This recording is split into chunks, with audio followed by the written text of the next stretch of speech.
কিছু কেন্দ্রে ফলাফল ঘোষণা হওয়ার পরে এবং সেখানে আমাদের শাপলা কলি এগিয়ে থাকার কারণে আমাদের নেতাকর্মীরা অনেকেই ইতিমধ্যেই ভেবে নিচ্ছেন তারা বিজয় লাভ করেছে, ফলে তারা অন্যান্য কেন্দ্রগুলো থেকে সরে গিয়েছেন বা তারা একটু অসতর্ক হয়েছেন। আমাদের নেতাকর্মীদের প্রতি আমাদের স্পষ্ট নির্দেশনা থাকবে, চূড়ান্ত অফিসিয়াল সরকারি ফলাফল আসা পর্যন্ত আপনাদেরকে কেন্দ্রে অবস্থান করতে হবে এবং কেন্দ্রের ফলাফল শেষ করে কেন্দ্র ত্যাগ করা যাবে না। আমরা দেখেছি যে ঢাকা বিশ্ববিদ্যালয় কার্যক্রমের কেন্দ্রে যেখানে আমরা জয়লাভ করছি, আমাদের নেতাকর্মীরা কেন্দ্র ত্যাগ করার বা একটু অসতর্ক হওয়ার সাথে সাথে সেখানে ছাত্রদল গিয়ে তারা ফলাফল পাল্টা বলছে। আমরা তাদেরকে হুঁশিয়ার করে দিয়ে বলে দিতে চাই, আপনারা যদি একটি কেন্দ্রের ফলাফল মানবেন না বলে কোনোভাবে ফলাফল রিডিং করে ফলাফল পরিবর্তন করার চেষ্টা করেন, তাহলে কিন্তু পুরো আসলে ফলাফল আমরা মানবো না এবং আমাদেরকে আরো কঠোর সিদ্ধান্ত থেকে যেতে হতে পারে। আমরা সকলকে আহ্বান জানাচ্ছি যে যেভাবে মোটামুটি সুষ্ঠুভাবে নির্বাচন ভোট গ্রহণ সম্পন্ন হয়েছে, ঠিক একইভাবে ভোট গণনা এবং ভোট ঘোষণা সম্পন্ন হওয়ার ক্ষেত্রে সকলের সহযোগিতা আমরা কামনা করছি।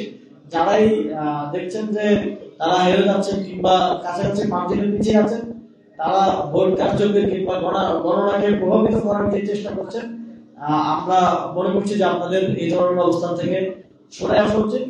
আপনারা যদি তা না করেন তাহলে আমাদেরকে কোনো কঠোর পদক্ষেপের দিকে যেতে হবে। আমরা আমাদের নেতা কর্মীদেরকে সতর্ক অবস্থানে থাকার নির্দেশনা দিয়েছি, আমাদেরকে প্রয়োজনে জমায়েত করতে হতে পারে।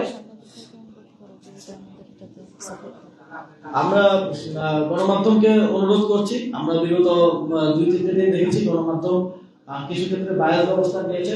রাষ্ট্রের একটি চতুর্থ স্তম্ভ হিসেবে গণমাধ্যমকে অবশ্যই নিরপেক্ষ ভূমিকা পালন করতে হবে, যেহেতু ফলাফল ঘোষণার এখনো কিছু সময় বাকি আছে।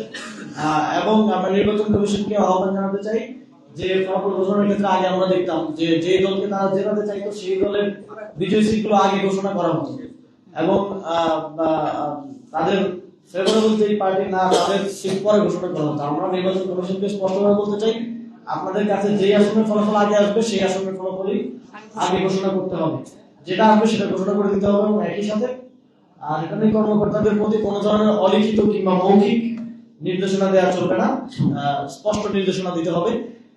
আমরা ইতিমধ্যে দেখেছি এবং আমরা অত্যন্ত আনন্দের সাথে ঘোষণা করছি যে গণভোটে এখন পর্যন্ত অফিসিয়ালি গণভোটে হ্যাঁ ভোট অনেক দূর এগিয়ে আছে এবং বিপুল ভোটে হ্যাঁ ভোট বিজয়ী হতে যাচ্ছে।